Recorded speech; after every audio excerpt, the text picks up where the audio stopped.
you brought up a guy named Bruh.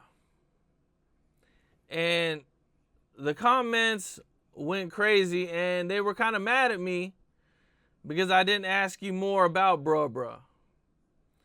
Now, is there any more incidents, or is there anything you can say about that dude for the fans? I ain't gonna lie. Before Bruh got on that op shit, Shorty a little ass used to be through our shit on bro. You know, his sister used to fuck with our big homie and shit. So you know how that shit go. On my daddy, but Shorty a little ass was the loose cannon. I'm shooting dice in the court weight. That's like 2006. We in the court weight shooting dice. No, this is like 2007. Yeah, cause Dalvin had just died. Bruh had a white colors on my daddy. We out there shooting dice. Oh, Tuga, they pull up, him and some other little nigga. But I ended up finding out who the other little nigga is later on down in life. Lil BA. My dad, they pull up, hop out on us. We all out there shooting like that. It's this nigga named Big Country. He be on King Drive. We out there on what the fuck shorty them call themselves? Cyber Squad. He be out there in Cyber Squad, 1017 blow line. On my daddy. Nah. Big Country. On my sister now. They stripped the nigga asshole naked on 2th grade. They robbed all us though. On my daddy. They robbed everybody. On my daddy, they robbed the whole dice game. I just hit somebody. I just hit a crib. So I just sold my little flash screens and shit. Fuck, got a little money in they pocket. I'm finna go to the dice game. My daddy go to the dice game and get robbed. Salty. Boom. I end up seeing brother like 2 weeks later. He come and get his sister Tennille from off the block. Hey, little Butta bitch. What's up, boy? Hey, boy, you want your little $100 back, boy? Oh, my daddy, let me get that back. Damn. I ain't gonna lie, he robbed our stupid ass. So dude had like a really, really wild reputation. Hell yeah. Okay. All right, well, yeah, they was asking about him, man. You know, I guess he has a pretty big reputation within the drill community. I ain't gonna lie. Shorty gonna always have a notorious ass name, you know what I'm saying? Cause look, I'm not a hater, and I get niggas they credit when it's dope. So if you did some shit and you said some shit, and I'm like, oh, okay, yeah, that's true. That was gangsta. Motherfucker gotta get nigga credit when it's due, and a lot of people don't understand that. People be hating so hard that I don't even give you the credit. So, but look, so this real nigga 101, he got my credit to bruh. He was. Yeah, my sister Shorty ass acting crazy. And I ain't talking about lil' bruh from 71st. We ain't talking about the little niggas, fuck. We talking about the real bruh from 46. I'm on daddy. Did you hear about that rapper Gnu who died a few months ago? Who? His name was Gnu. He was out of... You say what? Yeah, very standard. Oh, dude, with the Amiri, with the whole Amiri fit on? They buried him standing up. He was performing and shit at the club. Yeah, they had the video of him in the club. Oh my dad, that shit was some scary shit, but that shit was raw. People is creative as hell in this new generation. On 4th grade, have y'all ever think that y'all experienced somebody's funeral being at a club? That. Have y'all ever think that y'all see a motherfucker dead standing up for their funeral service? I've never seen that. I didn't even think that shit was possible. But yeah, that shit was raw. That shit was, and they spent some money. They had some money. My daddy. He ain't that broke. What was your first reaction when you seen it? These folks crazy as hell, man. I saw that shit. I'm like, these people crazy.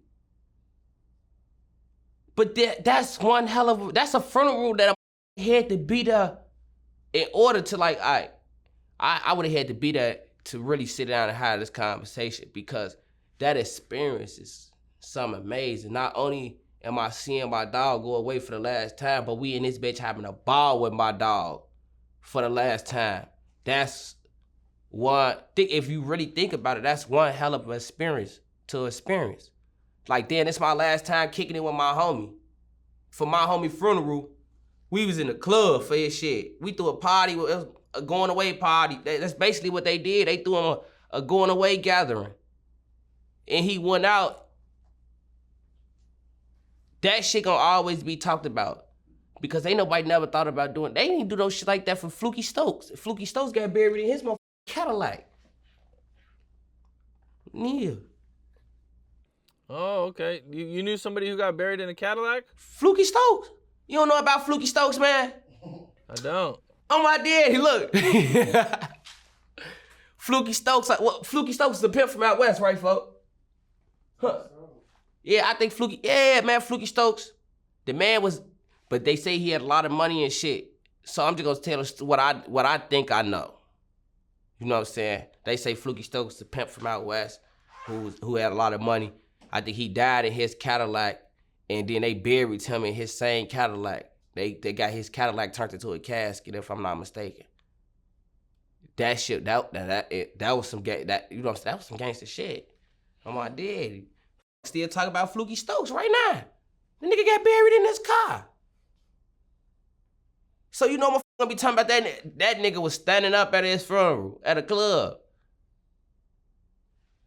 That one hell of an experience, man. Wish we could have thought of some shit like that. He had a ball with four of them before they left.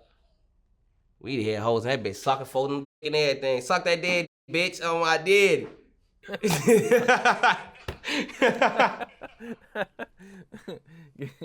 Give him a going away present. Go ahead, bless him. You know you love him anyway. Oh man, whoa. No, we can't do no shit like that for our homie. Phone them hoes ratchet as hell. Why did they done around knock folks over in that bitch? We had to beat a bitch ass in that bitch. They done around drop folks in that bitch. Oh man, that's crazy, man. Hey, Scoon. Hey, young Scoon. Hey, you know how the parties be, right, folk? Motherfuckers barely be able to move around in that bitch on my daddy. So you got to think about it. If motherfuckers do a funeral service like that, folk, we motherfuckers been in that bitch fighting. Y'all to knock folks over in this. Watch out. Y'all tweaking.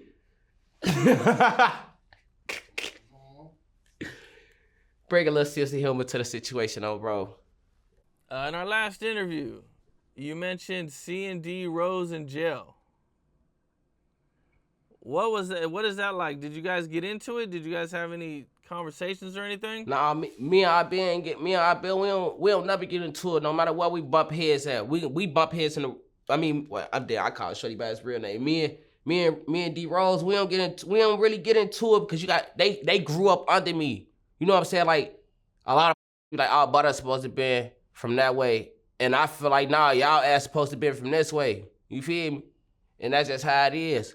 Like D Rose used to hang on our block. He used to fuck with Brit Brat. D Rose used to with Brit Brat and shit. So that was my shorty. I went to school with them. I was going to Betsy Ross. I graduated from their grammar school. I got kicked out of our grammar school, A.O. Saxton, for fighting teaching. And then I went to Turner School, 50 East Summer. Then I went to Betsy Ross. When I got at Betsy Ross, I'm in Betsy Ross with all the BDEs. Feel me? Four of them go to Carter down the street. So I'm getting out of school, walking down to Carter with meeting the guys. You said you went to school with all the BDs. Do they have schools like over here? You'll have like a school that's like majority Crip school or majority Blood school. Do you guys have it like that also out there? Every block got like a school that this the school we all gonna end up at for grammar school. You feel me? Majority of the time that's how motherfuckers build their little cliques. Motherfuckers be homies from grammar school on up. Yeah. So for like when it came to high school shit, our school, we was High Park. But I couldn't go to High Park. High Park ain't accept me.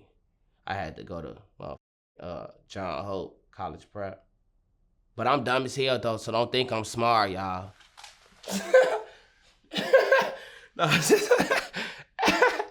No, though, but yeah, though. Hell yeah. Because if you end up in the wrong school in Chicago, your ass to die. Period. Right? If motherfucker beat you to death or motherfucker might kill you. It's a slight chance you might get popped going to school nowadays. Look how you get popped in school. On my daddy. Y'all don't see these little boys walking around with all these guns in school. So motherfuckers gotta be careful. And then that come down to the parents too though. Hey look, hey, you hear me, Capone? Now look, did this go back to what I was saying about a lot of parents don't be raising their kids right. See what I'm saying? Because you don't know what your child into in the streets, granted. But sometimes when you know your kid in that shit, you gotta pay attention to them. But you gotta ask them who you into it with, what's going on, because a lot of times parents go put kids in school and they child end up dead leaving school. You see what I'm saying? Or something happened to they child at school, on the school premises, shit like that, because you weren't paying attention to what you was allowing to go on in your household, so your child adapted to it. And you know, this shit real. These little kids like to kill people now. I'm about to stop playing. What's up? This is Cam Capone. We got more content like this coming soon, so hit that like button, subscribe, and stay locked in to Cam Capone News.